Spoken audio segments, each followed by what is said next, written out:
Saya serahkan kepada Pak Frans Mesak.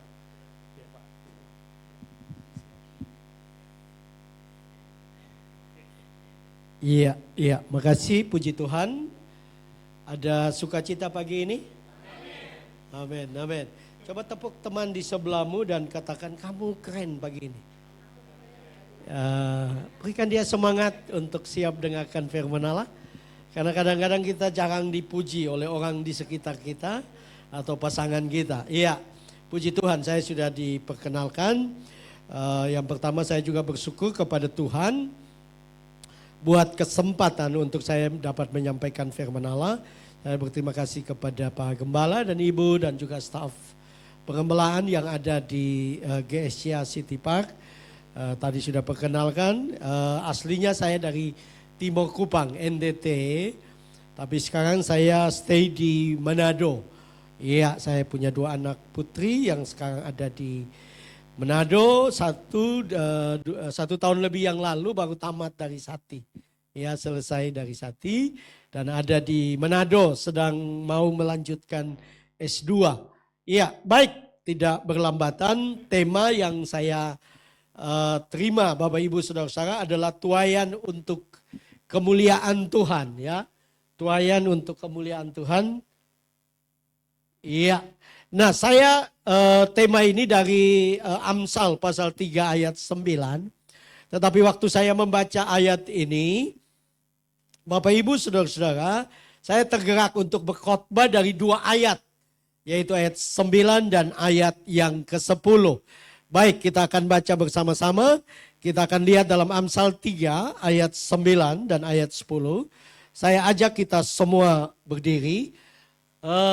Saya akan beri judul buat khotbah saya adalah persembahan terbaik, kunci kehidupan yang luar biasa. Ya, persembahan terbaik kunci kehidupan yang luar biasa. Amsal 3 ayat 9 dan ayat 10. Kalau saudara sudah dapat katakan luar biasa. Kita akan baca bersama-sama 3, 2, 1. Muliakanlah Tuhan dengan hartamu dan dengan hasil pertama dari segala penghasilanmu. Maka lumbung-lumbungmu akan diisi penuh sampai melimpah-limpah. Dan bejana pemerasanmu akan meluap dengan air buah anggurnya. Iya, terima kasih. Silakan duduk kembali Bapak Ibu Saudara-saudara. Kenapa saya ingin atau saya memberi judul persembahan terbaik kunci kehidupan yang luar biasa. Karena saya memperhatikan di dalam terjemahan yang berbeda. Terjemahan bahasa Indonesia masa kini, ya.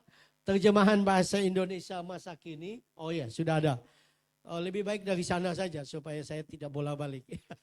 Ya, dari terjemahan bahasa Indonesia masa kini. Di situ dikatakan begini, hormatilah Tuhan dengan mempersembahkan kepadanya yang terbaik dari segala harta milik dan hasil tanahmu. Maka lumbung-lumbungmu akan penuh gandum dan air anggurmu akan berlimpah-limpah sehingga tidak cukup tempat untuk menyimpannya. Nah, Bapak Ibu Saudara, kita tahu bahwa Amsal ditulis oleh seorang yang sangat berhikmat, yaitu Salomo. Salomo sudah belajar kehidupan dan dia tahu bahwa ada kunci. Sekalipun dia orang yang di Alkitab katakan bahwa dia sangat kaya, dia sangat pintar, dia punya segala sesuatu, dia menjadi raja yang paling besar. Tetapi dia sadar bahwa ada kunci untuk kehidupan kita menjadi kehidupan yang luar biasa. Amin. Berapa banyak di antara Bapak Ibu Saudara yang ingin hidupnya menjadi luar biasa? Boleh lambaikan tangan.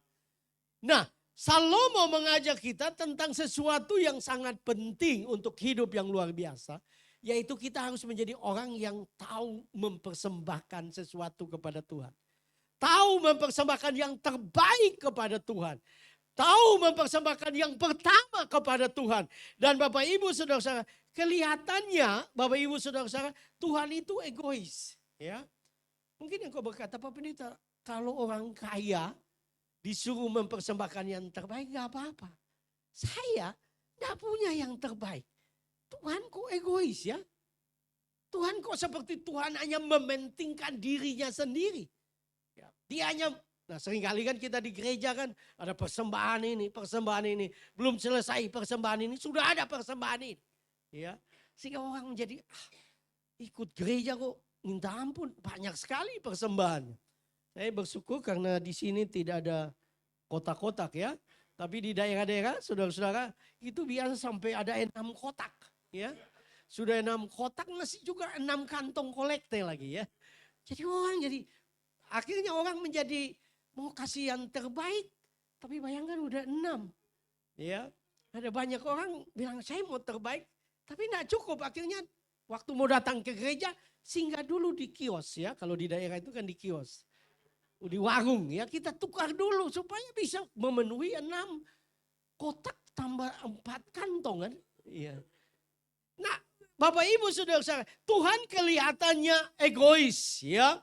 Tetapi sebenarnya ini adalah kunci supaya kehidupan kita menjadi kehidupan yang diberkati. Amin. Kehidupan yang luar biasa. Kenapa? Karena Bapak Ibu saudara-saudara, saya tulis di sini. Waktu kita memberi kepada Tuhan dari berkat yang Tuhan berikan kepada kita, kita sedang mempercayakan hidup kita, keluarga kita, seluruh milik kita kepada Tuhan. Ya, jadi contoh sederhana ya. Pernah saya lihat itu di YouTube ya.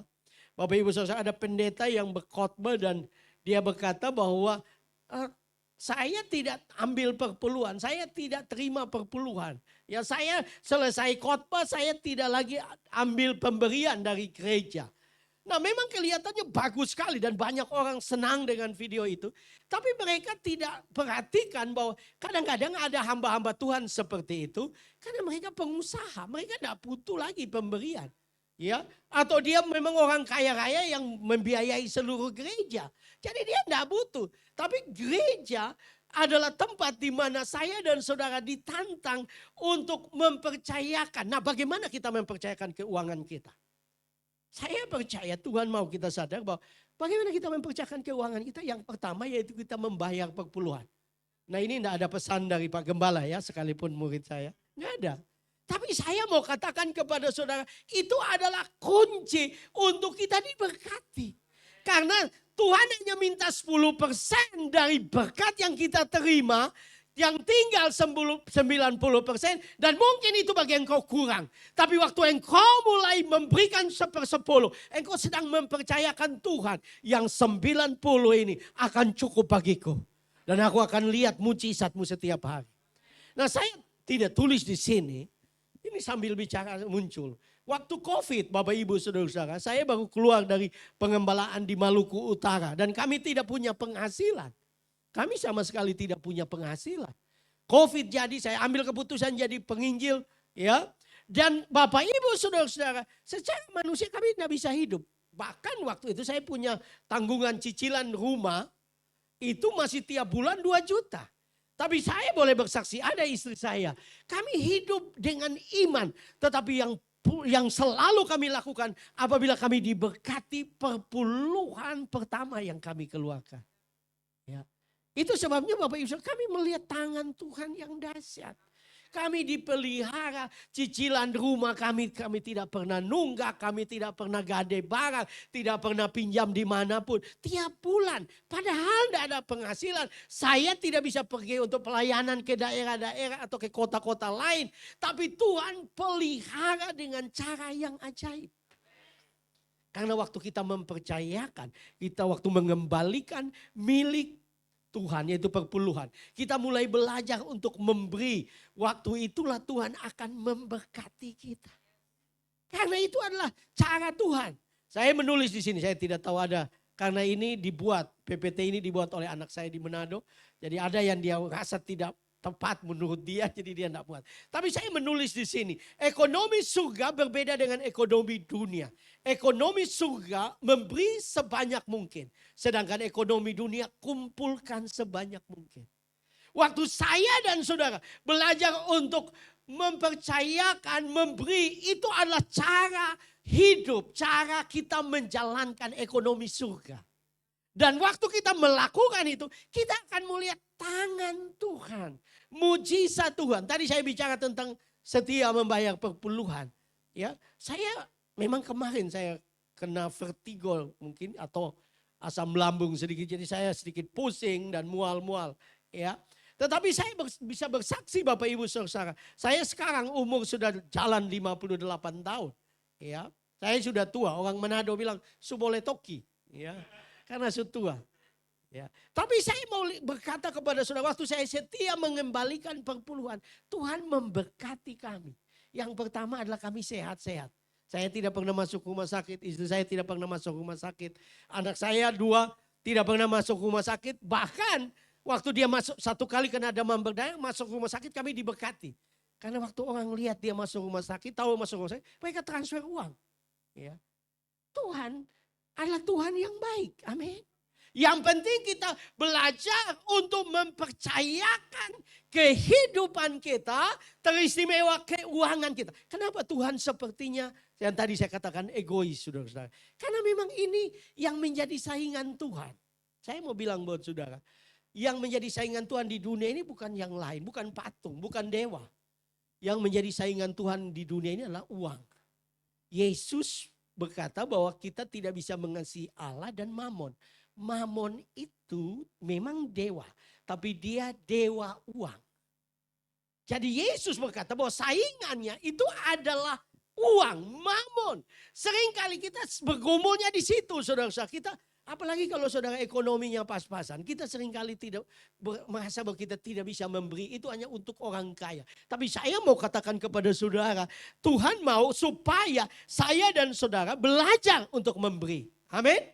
Karena Tuhan tidak melihat jumlah. Tuhan tidak melihat angka. Tuhan tidak melihat angka dari jumlah uang yang kita berikan. Ada hamba Tuhan yang berkata, yang Tuhan lihat adalah yang sisa di dompetmu. Ya, itu yang Tuhan lihat. Tapi jumlah yang engkau beri Tuhan tidak lihat. Karena seringkali kita berkata kita mempersembahkan yang terbaik. Tapi kita memberi karena kita memang berlebihan. Tapi bagaimana yang terbaik yang kita mau beri, ya, dari kehidupan kita. Nah, Tuhan mau supaya kita belajar memberi. Nah, saya teringat akan cerita seorang bernama John kalau tidak salah John Franklin Rockefeller. Dia adalah orang terkaya pertama di Amerika dan miliarder pertama di dunia. Ya. Dia karena dia adalah seorang punya minyak, ya, penggalian minyak, saudara-saudara, dan dia kaya. Kalau saudara pernah dengar perusahaan Standard Oil, itu punya dia. Nah, dia orang terkaya dan saya baca ceritanya, saudara-saudara, ada 2 kisah hidupnya yang cukup terkenal.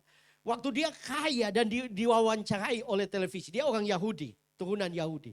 Waktu diwawancarai oleh orang Yahudi dan kemudian hostnya tanya dia, Bapak, apa rahasia engkau menjadi kaya? Dan dia sambil tunjuk di televisi, dia berkata, buat ibu-ibu, saya mau nasihati.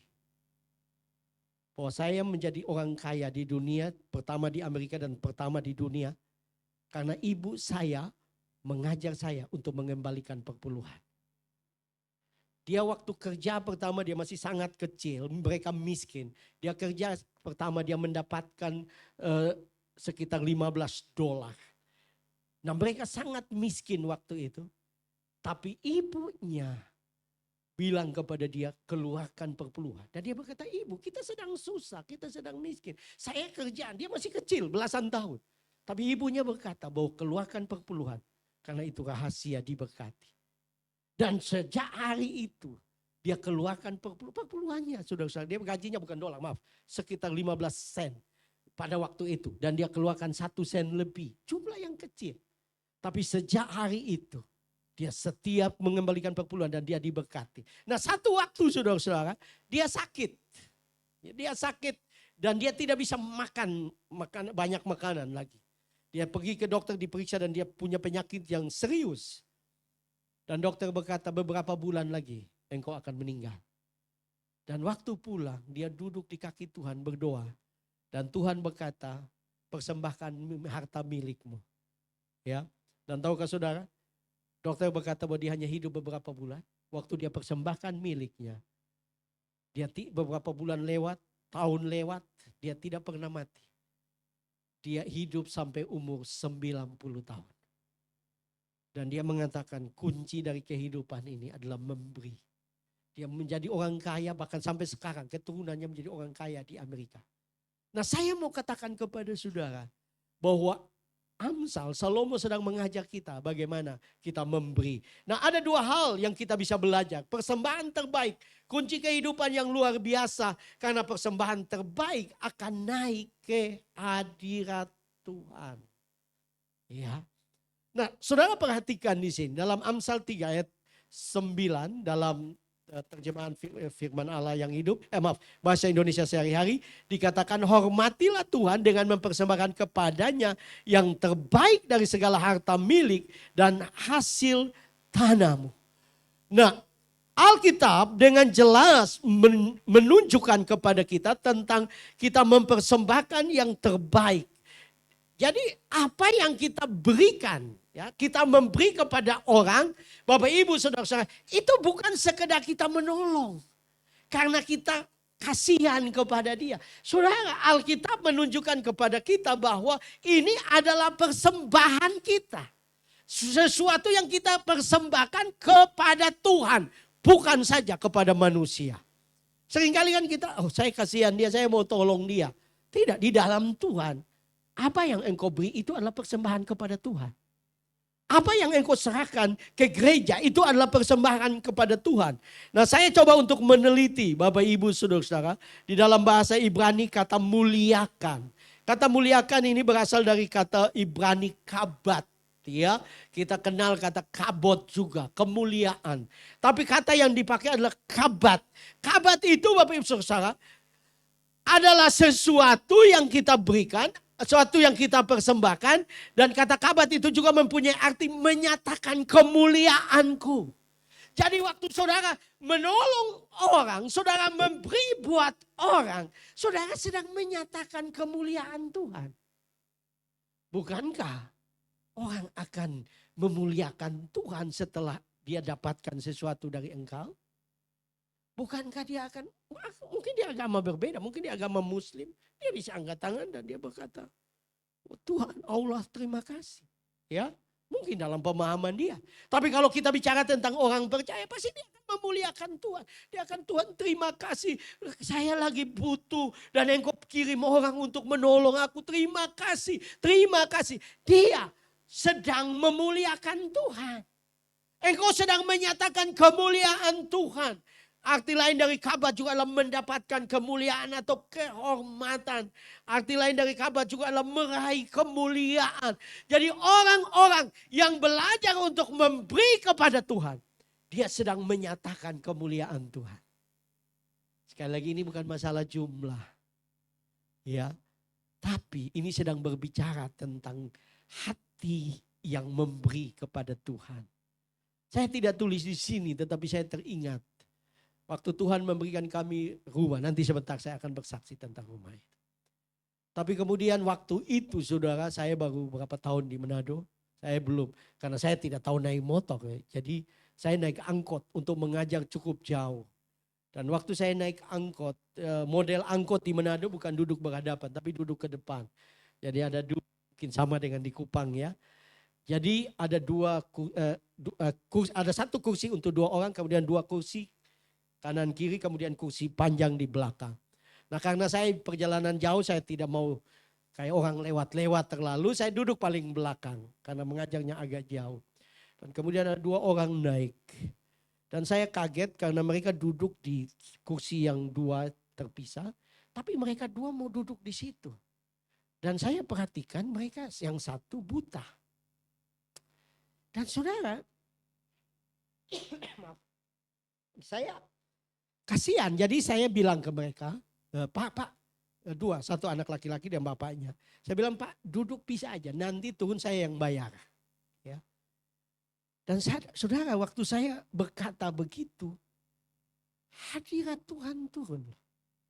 Kalau tidak salah waktu itu uang angkotnya cuma 4.000 kalau tidak salah atau 5.000. Kenapa saya bilang? Karena saya baru merasakan Tuhan kasih saya rumah. Dan saya hanya membayar mereka. dua. Tapi sepanjang perjalanan saya merasakan hadirat Tuhan. Air mata saya tuh menangis. Saya menangis. Saya sampai kelas-kelas itu penuh dengan hadirat Tuhan. Saya bersaksi kepada mereka. Saya berbicara tentang hanya menolong beberapa ribu rupiah. Tapi Tuhan hadir. Kemuliaannya hadir. Kenapa? Soalnya itu yang Tuhan inginkan. Bahkan kata kabat itu menjadi kaya. Ya, ada saya tidak tulis juga di sini. Tapi ada pernyataan dari seorang ahli jiwa berkata begini. Orang yang suka memberi tidak pernah sakit jiwa. Iya. Biasanya orang sakit jiwa itu karena orangnya egois. Ya, persoalan disimpan sendiri. Itu kan egois kan? Nggak mau dikasih bagi-bagi ke pendeta untuk didoakan. Dia tanggung sendiri. Itu egois kan? Dan dia berkata, orang yang suka memberi tidak pernah sakit jiwa. Orang yang suka memberi itu akan menjadi orang yang berbahagia. Amin. Karena dia merdeka. Dia bebas. Nah, ini yang Tuhan inginkan. Ya, ini yang Tuhan harapkan dari saya dan saudara. Sekali lagi, mungkin engkau berkata, Pak Pendeta saya banyak pergumulan, Pak Pendeta suruh saya memberi lagi. Saya mau katakan kepada saudara, kalau engkau ingin lihat kemuliaan Tuhan, engkau akan belajar untuk memberi. Ya, karena sekali lagi bukan masalah jumlah, masalah hatimu. Suka enggak engkau memberi? Karena waktu engkau suka memberi, engkau akan melihat kebaikan Tuhan. Ya, saudara saya mau katakan, mungkin saudara berkata, Tuhan enggak begitu Pak Pendeta. Tapi saudara baca Alkitab, Yesus pernah berdiri di samping kotak persembahan. Dan dia cek, kasarnya begitu. Dia cek orang yang bawa persembahan ke kotak persembahan. Dan dia memuji seorang wanita yang membawa 2 duit. Ya, wanita itu miskin, 2 duit itu 15.000 kalau sekarang. Dan itu adalah makan siang daripada wanita tua itu. Tapi wanita itu memberikan makan siangnya. Saya pernah dengar kesaksian dari seorang hamba Tuhan. Dia dibawa ke surga dan dia jalan dengan Yesus. Dan Yesus berkata, kamu lihat rumah yang besar di sana? Dan dia bilang, saya lihat bagus sekali, rumahnya indah sekali. Dan Yesus berkata, kamu ingat di Alkitab? Ada seorang wanita tua yang membawa 2 duit ke depan kotak persembahan. Itu rumah yang dia dapatkan. Saudara lihat. Ya. Nah, tadi Pak Gembala bilang, saya tanya berapa lama karena saya di Jakarta mau di Surabaya khotbah selalu. Oh sudah ada waktu jadi. Tapi tadi Pak Gembala bilang terserah pekerjaan roh. Ya. Jadi saudara harus siap-siap. Sekalipun ada istri saya, biasa istri saya tunjuk jam. Tapi tidak boleh tunjuk jam. Karena Pak Gembala sudah bilang pekerjaan roh. Nah saya berharap Roh Kudus yang mengambil alih ya. Tapi intinya saudara, Tuhan mau kita menjadi orang yang murah hati. Sekali lagi bukan masalah jumlah. Ya, apa yang engkau beri mungkin sedikit, tapi itu berharga. Nah kemudian di sini dikatakan kita mempersembahkan ya hasil pertama ya dari apa yang kita dapatkan ya. Di sini dikatakan hasil pertama. Nah saya coba untuk lihat kata pertama Bapak Ibu Saudara-saudara itu berasal dari kata raisit. Raisit itu bukan saja pertama tapi yang terbaik. Tuhan mau untuk kita mempersembahkan yang terbaik. Waktu kita mempersembahkan yang terbaik, hati Tuhan disenangkan. Mungkin kita bergumul, tapi dia dari sorga sedang melihat. Kata rasid juga persembahan yang utama. Jadi adakah kita menjadi orang yang selalu melihat yang utama untuk Tuhan. Yang pertama, yang terbaik, yang utama untuk Tuhan. Nah kita lanjut, ada 2 alasan penting persembahan kita di hadapan Tuhan.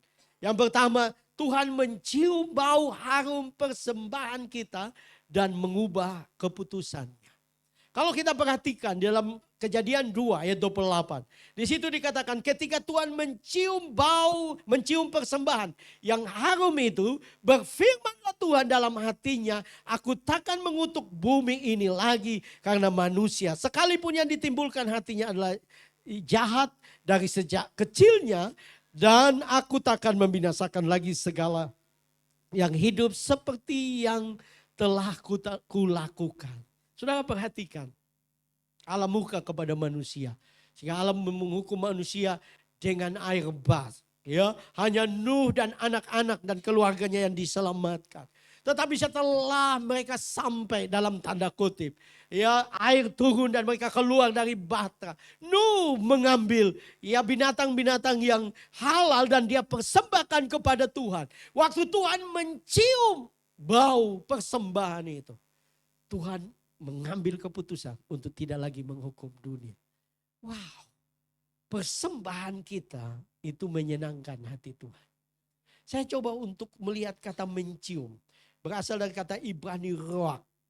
Roak ini Bapak Ibu Saudara-saudara adalah bukan saja mencium tapi juga mempunyai arti merasakan bau. Ya. Jadi Tuhan juga memang ini adalah gambaran Allah digambarkan sebagai manusia yang mencium bau, merasakan bau. Tapi Tuhan suka persembahan kita, apa yang kita persembahkan kepada Tuhan itu dirasakan oleh Tuhan, itu sesuatu yang menyenangkan. Ya, menyukakan hatinya. Kenapa kita tidak jadi orang Kristen yang belajar untuk melakukan yang terbaik, mempersembahkan yang terbaik. Kata roak ini juga Bapak Ibu Saudara-saudara juga mempunyai arti kesenangannya. Jadi Tuhan suka dengan persembahan. Ya, kalau saudara belajar untuk mempersembahkan sesuatu kepada Tuhan, itu di surga Tuhan senang sekali. Ya, saya tidak tulis di sini tapi saya teringat kenapa Tuhan datang. Ya, Daud sudah menyiapkan semua yang terbaik, harta benda kekayaan buat Salomo. Tetapi kenapa Tuhan masih datang kepada Salomo dan Tuhan seperti memberikan dia cek kosong. Tuhan bertanya kepada dia, apa yang kamu minta? Ya. Kenapa Tuhan datang kepada dia? Saudara, sering kali kita hanya perhatikan Tuhan kasih cek kosongnya. Kita lupa bahwa setelah Salomo mempersembahkan 10.000 lembu, Tuhan datang kepada dia dan memberikan dia cek kosong. Kalau saudara belajar untuk mempersembahkan sesuatu kepada dia, itu menjadi kesenangannya. Ya. Dan Tuhan itu tidak pernah berutang dengan kita. Kalau kita memberi, bahkan Amsal juga mengatakan bahwa kalau kita memberi bagi orang miskin, kita sedang memutangi Tuhan. Itu kata bahasa Indonesia yang tidak umum. Memutangi itu bukan berarti bagaimana, tapi memutangi itu mempunyai arti Tuhan berutang kepada kita. Nah saya mau tanya, Tuhan pernah berutang dengan kita? Tidak. Jadi kalau kita memberi, Tuhan senang dan dia tidak pernah berutang. Dia tidak pernah berutang dengan saya dan saudara. Yang kedua, persembahan kita naik ke hadirat Allah dalam Kisah Para Rasul pasal 10 ayat 4. Di situ dikatakan ia menatap malaikat itu, ini adalah Cornelius. Dan dengan takut ia berkata, ada apa Tuhan? Jawab malaikat itu, semua doamu dan sedekahmu telah naik ke hadirat Allah dan Allah mengingat engkau. Perhatikan saudara. Ya, Cornelius adalah seorang perwira Italia. Dia bukan orang Yahudi. Ya, gereja pada zaman itu belum menjadi lembaga. Ya, jadi Cornelius tidak ada di gereja. Dia hanya suka dengan orang Yahudi, jadi dia membantu pembangunan sinagog. Dia hanya lakukan itu. Ya, seperti orang kaya yang ya karena saya pejabat ya saya kasih aja. Tapi Alkitab mengatakan, Alkitab menunjukkan kepada kita bahwa, diperhatikan, semua doamu dan sedekahmu telah naik. Perhatikan. Jadi yang naik ke hadirat Tuhan itu bukan doamu saja. Sedekahmu juga naik. Jadi apa yang kau kasih buat orang itu juga naik. Ya, dia tidak hanya berputar. Saya menulis ya bahwa persembahan kita tidak hanya berputar di dunia, tapi dia naik ke hadirat Tuhan. Bukan saja dia menjadi bau harum, tapi dia naik ke takhta Allah. Ya. Dan kalau saya khotbah dari bagian ini, saya suka seperti guyon, saudara-saudara. Saudara mau dikunjungi malaikat atau setan? Ya. Kalau saudara mau dikunjungi malaikat, belajar untuk memberi. Karena Cornelius dikunjungi malaikat karena sedekahnya. Ya, kenapa kita sering kali dikunjungi setan? Kalau sering lihat setan di dapur, setan di kamar mandi. Kenapa? Mungkin kita kikir. Dan saya mau katakan kepada saudara, saya tidak tulis di sini juga. Tapi orang kikir tidak masuk surga. Jadi jangan berpikir, oh enggak apa-apa saya kikir, yang penting kan saya setia di gereja. Alkitab mengatakan orang kikir tidak masuk. Karena biasanya orang kikir, orang egois. Tuhan mau. Dan saya mau katakan Tuhan seperti menantang kita bukan dalam situasi baik saja. Kadang-kadang tidak baik juga. Justru di situ Tuhan sedang menantang. Saya dapat bersaksi dari diri saya. Waktu saya pindah ke Manado 2004, saya bantu mertua. Dan saudara 2005 ya, 2005 rumah kami kemalingan 5 kali. Ya, jadi orangnya sudah tidak tahu mau curi apa. Karena saya baru pindah, tidak terlalu banyak barang, tapi dia masuk. Nah ternyata tetangga, pada akhirnya kita ketahui. Tapi saya ingin cerita saudara, di tengah-tengah kehilangan 5 kali, tidak tahu lagi dia mau curi apa karena sudah habis barang. Saya dengan istri ada di ibadah di gereja dari mertua saya. Dan ada seorang Afrika berkhotbah. Dan waktu itu kami sedang mengumpulkan dana untuk membangun gereja. Nah, saya tadi sempat lihat pengumuman. Sedang berdoa buat gedung dan targetnya 3 miliar. Tidak ada yang mustahil bagi Tuhan. Dan Tuhan mau mulai dari saudara. Jadi saya sedang dengan istri, hadirat Tuhan kerja, saya nangis, saya menyembah Tuhan nangis. Istri saya dijamah Tuhan. Kami sedang berdiri.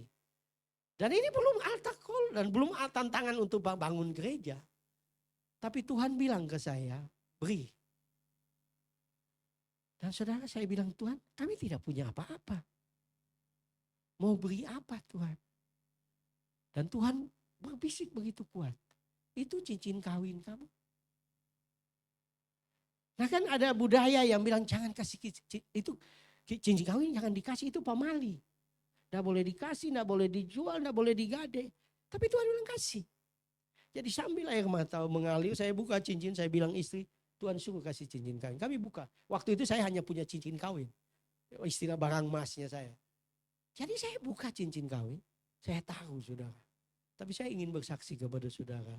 Beberapa waktu kemudian. Tuhan tidak kasih gratis memang. Tapi Tuhan begitu luar biasa buka jalan sampai saya bisa punya rumah. Tanpa uang muka 1 sen pun. Kami masuk rumah baru. Dengan 3 kamar.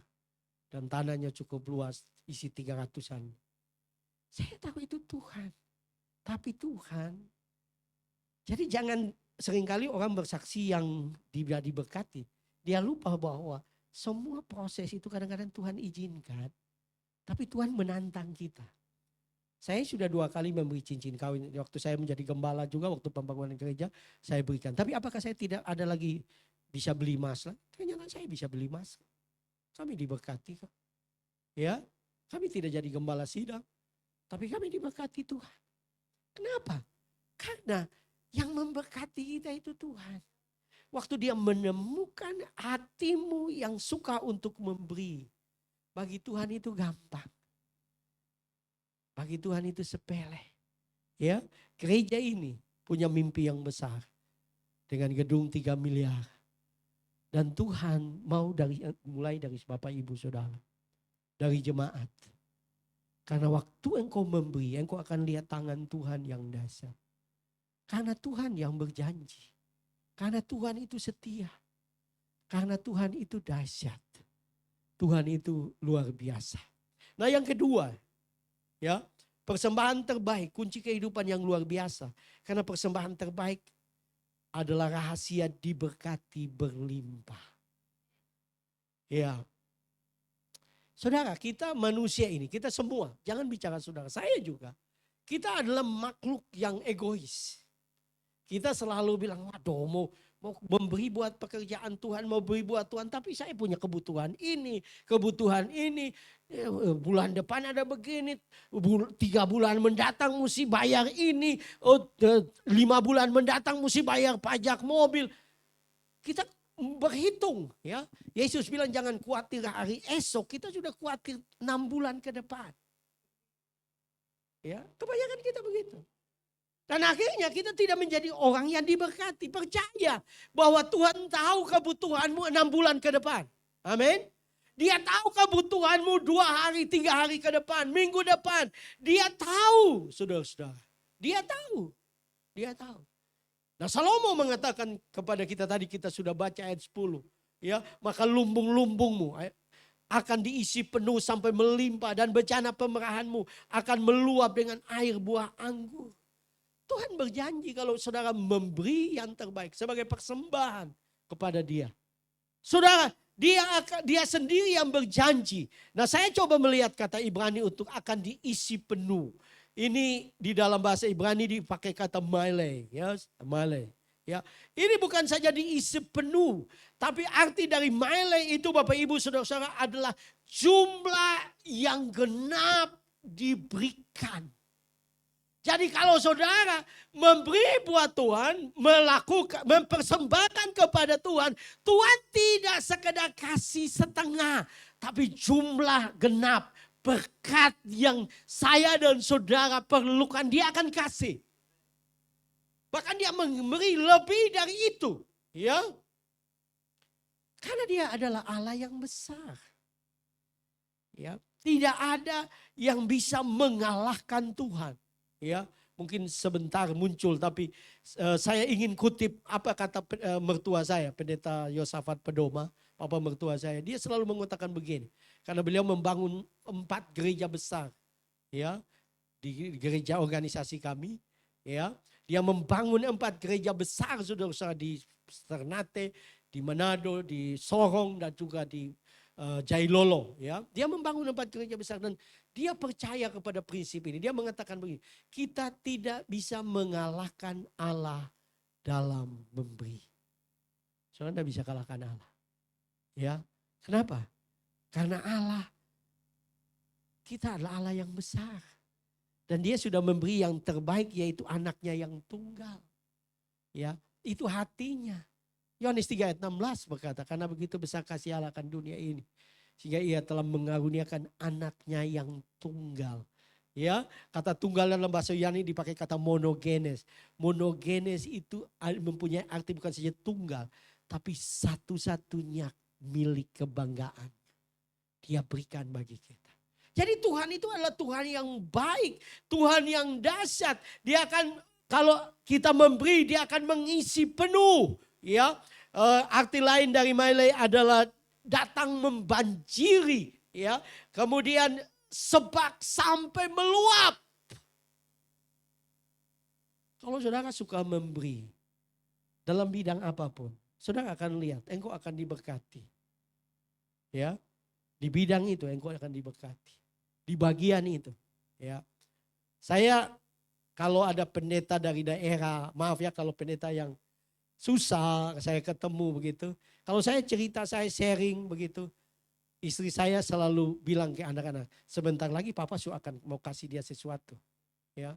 Karena saya kalau ketemu orang yang, ya saya tergerak gitu, saya akan beri.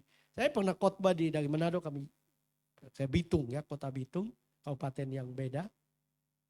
Saya bawa pakaian untuk ganti karena mereka gerejanya panas ya, daerahnya panas. Jadi saya siapkan pakaian ganti. Tapi setelah saya khotbah, pakaian ganti itu saya kasih ke pendetanya, saya tidak ganti.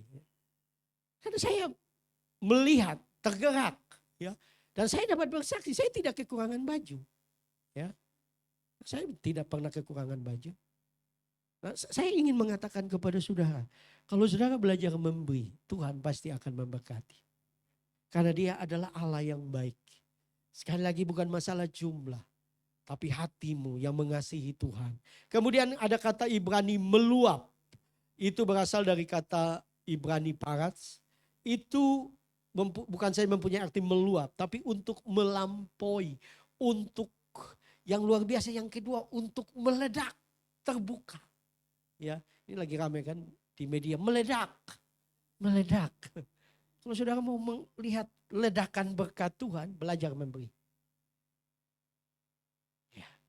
Karena engkau akan lihat tangan Tuhan yang dahsyat. Paulus berkata, apa yang tidak pernah dilihat oleh mata, didengar oleh telinga, timbul dalam hati, disediakan Allah untuk mereka yang mengasihi Dia. Dan bukti kasih-Mu adalah memberi, saudara. Ya, bukti kasih-Mu adalah memberi. Memang memberi waktu baik, memberikan talenta untuk pelayanan itu baik. Tapi engkau juga harus memberi dari apa yang Tuhan percayakan bagi engkau. Yang kedua, Bapak Ibu Saudara-saudara, dua alasan kita harus memberi yang terbaik. Memberi terbaik adalah sifat Allah. Tadi sebenarnya saya sudah bicara. Ya, Allah mempunyai sifat memberi yang terbaik yang tadi. Dia memberikan anaknya yang tunggal. Satu-satu milik yang terbaik. Nah, ada dua alasan yang kita bisa belajar. Yang pertama, Allah memberikan kepada kita bukan saja roti tetapi juga benih. Dalam 2 Korintus 9 ayat 10 dikatakan, Ia yang telah menyediakan benih bagi penabur dan roti untuk dimakan, Ia juga akan menyediakan benih bagi kamu dan melipat gandakannya dan menumbuhkan buah-buah kebenaran. Nah, ini perlu diperhatikan. Ada banyak orang Kristen hanya berpikir Tuhan kasih roti. Roti itu bicara tentang makanan kan. Pada zaman itu roti adalah makanan utama dari orang-orang di Timur Tengah. Jadi seringkali kita berkata, Tuhan engkau berikan kepada saya roti. Tapi orang lupa bahwa waktu Tuhan memberikan kepada kita, Dia juga telah menyediakan benih di dalam pemberiannya itu. Jadi setiap berkat yang kita terima itu ada benih di dalam. Nah, seringkali kita anggap semua roti, jadi kita makan sampai habis. Itu sebabnya kita tidak menuai. Karena ini kan gambaran dari petani. Ada benih yang Tuhan berikan kepada saya dan saudara. Karena itu kita harus belajar untuk menabur. Saudara, memberi itu menabur. Jadi kenapa kita tidak diberkati? Kenapa kita hanya hidup pas-pasan terus, dari dulu pas-pasan terus? Karena kita tidak pernah menabur. Nah, saudara tidak menabur dan saudara menuntut menuai. Bagaimana mungkin bisa menuai? Betul? Nah, mungkin kan? Saudara beli, contoh ya, sederhana. Saudara pergi ke pasar beli cabai, ya. Dan saudara makan semua. Cabai itu dibuat, dimasukkan, dibikin cabai, dibikin sambal. Saudara makan semua. Dan saudara berkata, oh, aku berdoa Tuhan, besok aku atau bulan depan aku akan menuai cabai. Terjadi enggak? Enggak. Kalau engkau mau menuai, engkau harus ambil biji cabai. Engkau harus buang di tanah. Dia bertumbuh, engkau harus mungkin beli polybag, engkau harus tanam. Dan nanti mungkin beberapa bulan kemudian engkau menuai. Betul? Nah, demikian pula berkat. Yang luar biasa, saya coba untuk melihat di dalam bahasa Yunani. Kalau saudara perhatikan ada 2 kali kata benih di situ. Ia yang menyediakan benih bagi penabur. Yang kedua, Ia akan menyediakan benih bagi kamu. 2 kali. Kalau saudara meneliti di dalam kata Yunani itu katanya itu beda. Karena kita bahasa Indonesia jadi sangat terbatas. Kita pikir sama. Beda. Kata benih yang dipakai pertama Bapak Ibu Saudara-saudara. Kata Yunani yang dipakai adalah sperma. Sperma yang kita kenal. Ya, itu saya bacakan saja. Dalam bahasa Yunani sperma itu berarti benih atau mani. Merujuk pada sel reproduksi jantan. Sedangkan benih yang kedua. Benih yang kedua yang dipakai kata Yunaninya adalah sporos, bukan sperma. Sporos itu juga berarti benih, tetapi juga bisa merujuk pada spora atau keturunan. Jadi keduanya terkait dengan konsep benih, tetapi sperma lebih spesifik pada sel reproduksi, sementara sporos memiliki cakupan yang lebih luas, termasuk spora dan keturunannya. Jadi saya melihat Tuhan memberikan kita benih, tapi Tuhan mau untuk kita, kemudian kita membuat itu menghasilkan keturunan. Punya reproduksi yang berlanjut. Bukan dihabiskan. Artinya Tuhan mau supaya saya dan saudara menjadi orang percaya akan terus menuai. Tapi kita jangan makan benihnya. Ya, jangan benihnya itu disimpan saja. Atau hanya sementara saja. Tapi benih itu ditabur. Maka saya dan saudara akan menuai. Kalau engkau ingin menuai berkat, belajar untuk memberi. Amin. Yang kedua, memberi yang terbaik akan diberi lebih terbaik. Lukas 6 ayat 38. Berilah dan kamu akan diberi. Suatu takaran yang baik, yang dipadatkan, yang digoncang, dan yang tumpah keluar akan dicurahkan ke dalam ribaanmu. Sebab ukuran yang kamu pakai untuk mengukur akan diukurkan kepada. Nah, seringkali saya dengar pendeta-pendeta yang kelihatannya rohani tapi bagi saya tidak alkitabiah. Orang selalu bilang, kalau engkau memberi jangan harap Tuhan kembalikan. Memberi saja. Loh, yang bilang berilah maka kamu akan diberi siapa ini? Tuhan kan? Artinya Tuhan sudah menetapkan hukumnya. Hukumnya sudah ada. Kalau engkau mau diberi oleh Tuhan, engkau harus memberi. Jadi kalau engkau memberi dan mengharapkan diberi, itu tidak salah karena Tuhan yang bilang. Ya. Jangan kita sok rohani. Bagi saya, ya, sekalipun jangan kita beli 100.000 dan kita menuntut Tuhan harus kasih 1 juta, itu salah. Tapi kalau saudara mengharapkan Tuhan memberkati engkau, itu tidak salah. Karena Tuhan yang bicara. Yesus yang bicara, berilah maka kamu akan diberi suatu takaran yang baik, yang dipadatkan dan yang digoncang, yang tumpah keluar akan dicurahkan ke dalam ribaanmu. Saya pernah kedatangan ada hamba Tuhan dari Belanda. Dan waktu kami duduk sharing, dia bilang, tahukah engkau bahwa kata carilah dahulu kerajaan Allah, maka semuanya akan ditambahkan kepadamu. Kata ditambahkan itu di dalam bahasa Belanda, kata yang dipakai adalah akan dicurahkan kepadamu. Akan dihamburkan kepadamu. Artinya saya dan saudara sebagai orang percaya, kita harus sadar bahwa pemberian-pemberian kita Tuhan pasti akan balas. Amin. Karena Tuhan berjanji. Di bagian lain Yesus berkata kalau kita memberi, Tuhan akan membalas 100 kali lipat. Itu yang Tuhan janjikan. Dan itu benar. Tapi kita mesti punya hati memberi. Memang kita memberi bukan karena kita mau uji Tuhan. Memberi bukan karena mau memancing Tuhan. Memberi karena mengasihi Tuhan. Maka engkau akan lihat bahwa Tuhan itu setia. Tuhan itu baik. Sesuatu yang berharga di mata Tuhan, yaitu hati yang suka memberi. Saya akan mengakhiri khotbah saya dengan satu kisah yang saya pernah baca. Terjadi di Cina, di antara orang percaya di Cina pada tahun-tahun dulu. Ada seorang bapak yang sangat mengasihi Tuhan. Bapak ini tiap kali kalau gereja tantang untuk memberi, dia pertama-tama yang suka memberi. Padahal pekerjaannya sederhana, dia orangnya sederhana, tapi dia suka untuk memberi. Dan jemaat yang lain heran. Ya, mereka berkata, ih, kamu kok kelihatannya terus diberkati ya. Padahal kamu tidak punya pekerjaan yang luar biasa, penghasilan yang luar biasa. Apa sih rahasianya? Sehingga kamu diberkati begitu luar biasa oleh Tuhan. Dia bilang begini, sebenarnya sederhana saja. Saya memberi kepada Tuhan dengan sendok. Tapi Tuhan membalas kepada saya dengan skop.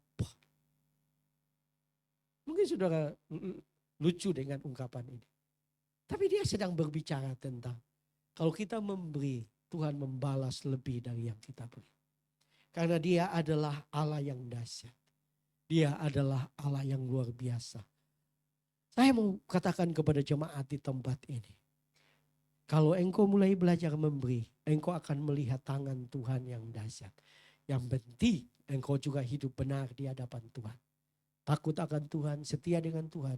Waktu engkau memberi, Tuhan pasti akan membalas. Saya minta worship leader pemain musik boleh tolong saya. Kita akan datang kepada Tuhan pada siang hari ini. Ya, kita akan ambil waktu sejenak untuk menyembah Tuhan, berdoa. Sebelum kita masuk dalam perjamuan kudus yang akan dipimpin oleh Pak Gembala. Ya, mari kita semua berdiri di hadapan Tuhan. Kita nyanyi pujian, ku beri yang terbaik bagimu. Ku relakan segalanya yang terbaik bagimu.